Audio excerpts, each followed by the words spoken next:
নে জুতোটা ভালো মতো পরিষ্কার করে দে। দিতাছি ম্যাডাম। বউ তুমি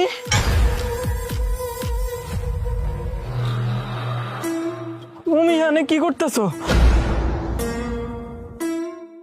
আমার গাটা জ্বরে পুইরা যাইতেছে। সকাল থেকে আমি এখানে কাজ করতেছি যাতে তোমার আমি 1000 টাকা দিতে পারি, আর তুমি কিনা এখানে অন্য একটা পোলার লগে ঘুরতেছো। মুচির বাচ্চা, তোর এত বড় সাহস তুই আমার হাত ধরিস? আর হ্যাঁ, তোর মতো স্বামীর সংসার আমি আর করব না, তোকে আমি তালাক দেব। এই জন্য আমি অন্য ছেলের সাথে ঘুরি। তোমার এই স্বামী বাচ্চা থাকতে এটা জীবন হইতে দিব না, এটা আমি হইতে দিব না। ফকিন্নির বাচ্চা এত বড় সাহস, মুখে মুখে তর্ক করে। কই হলো? হ্যাঁ আমার হয়ে গেছে, চলো এখান থেকে।